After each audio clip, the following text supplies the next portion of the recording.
everyone, it's Kim here. So, today I'm gonna do a little something different. I'm gonna talk about Disney. You like my ears? As some of you may know, I am such a Disney nerd. So, with that being said, I am gonna share a little bit of my experiences with you and what I found helpful when I travel to Disney World. So, join the ride. So the first thing I want to start with is booking of your Disney vacation. Sometimes this can be a little bit stressful because we don't know everything about Disney, right? So from my experiences, the booking as I traveled more and more to Disney World, it did get easier and easier for me. But when I first was starting out, when our kids were little, but now they're all grown and teenagers, where did we stay and when did we go? So that's where I want to start. When our children were smaller, our first couple trips to Disney World, we actually stayed outside of the resort. We found it that we were so much on a very fixed budget that we thought it would be cheaper to stay off of Disney grounds. Now, did it save us money? Absolutely. We've stayed in timeshares, we've stayed in hotels. The timeshare condo was a bit easier for smaller children because it did have the full kitchen capacity where you could cook breakfast, you can cook dinner, you can fix sandwiches and bring it into the park if you wanted. The downfall of that is you do miss a lot of activities within the parks. When you go to Disney World, you have to really plan out your vacation. So a lot of times you don't want to leave the park at some of these hours because you're going to miss some of the shows and some of the parades. And a lot of the kids, that's the highlight of their trip.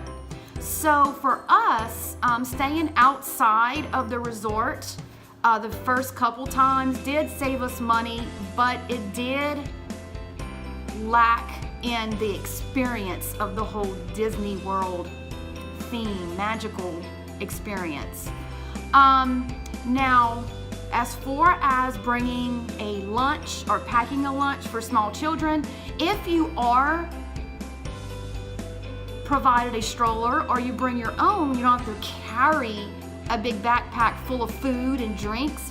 That is great. But when we went, our children were old enough not to need a stroller, but still young enough where they couldn't carry their own backpack. So we had to carry it for them.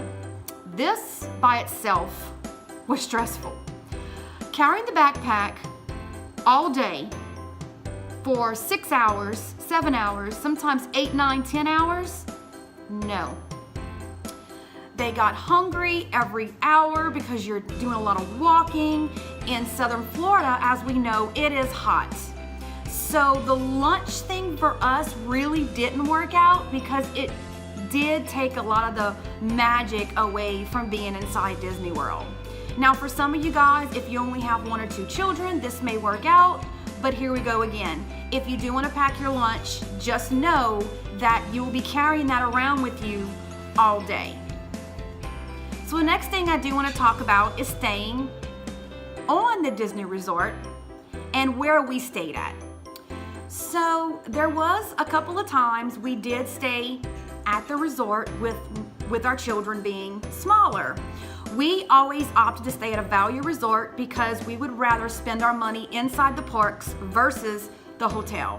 So we did always opt in for the value resort and we always stayed at All-Star Sports. I don't have any kind of experiences for All-Star Music or All-Star Movies, which these 3 value resorts are parked side by side. The first one is All-Star Sports, the second one is All-Star Music, and the third is All-Star Movie. Now, one thing I do have to say about these 3 resorts, absolutely cute, fun, kid-friendly, although they all share the same bus system. Because these 3 resorts are side by side by side, they go to each resort whenever you want to hop on a bus to go to Disney World. So let me talk a little bit about the pros and cons about the All-Star Sports and where we stayed. Now, All-Star Sports, as I said, is very kid-friendly. It's a cute little value resort. Everything is giant, from the pom-poms to the tennis rackets to the helmets of football players. It is a precious little resort. Now, checking in was a zip. Now that Disney has an online check-in, you can check in 30 to 60 days before your trip. You go in, you sign some paperwork, and you're done. So it's very, very simple. As far as the resort itself, depending on what times you travel, it could be a little bit crowded, especially if you are wanting to hang out by the pool, or if you do want to eat at the All-Star Sports Resort dining. What we always did was we always ate a big breakfast at the resort itself, and then we would skip lunch in the park. We would eat popcorn, or I'm a Starbucks fan, so me and my husband got a Starbucks drink for lunch. The kids had crackers, popcorn, ice cream, which is not a food for choice for lunch, I know, but you're in Disney World, right? So, and then at dinner, we would go back to the resort and eat a big dinner at the resort again.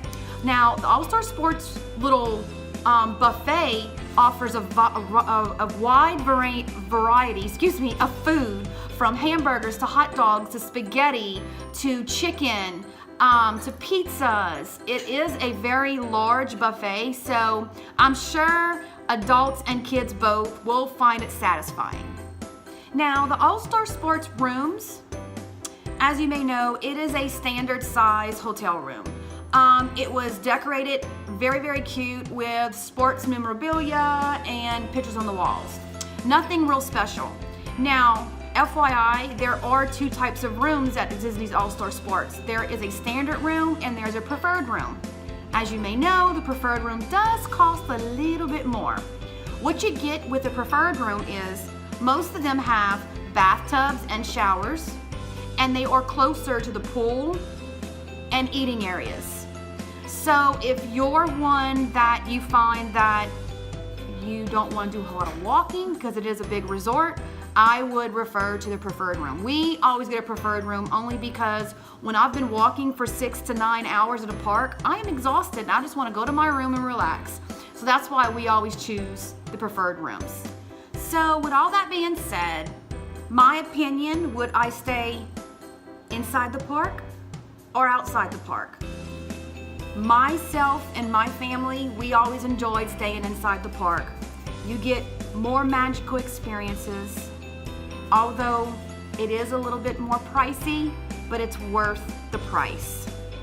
Also, when you check in, don't forget to get your little buttons. They have all kind of free little buttons for you. You can, if you're celebrating something, doesn't have to be a birthday, it can be a triumph, it could be anything you're celebrating. Make sure you get your button. They have buttons for anniversaries, birthdays, celebrations. There's about 5 or 6 different buttons, and everybody in your party can get a when you check in. So don't forget to ask for your button. You can also write your name on here. So when you put it on and you're at the park, all the cast members in the park will say, "Hi, Kim, I see you're celebrating something," or "Happy birthday, Kim," or "Happy anniversary, Kim." And sometimes, just sometimes, the Disney magic inside the parks, they'll do something special for you. So don't forget your buttons when you check in. So that's all I'm going to discuss today in this video. As you know, I love Disney. I can talk about Disney all day, every day. But I will be doing more videos on Disney. But if you do have any comments or questions for me, please leave them in the comments below. So if you like my ears, you like this video, and you like Disney World, please go ahead and like, share, and subscribe to my channel. You never know what you're going to get on this channel. So until next time, keep it simply Southern.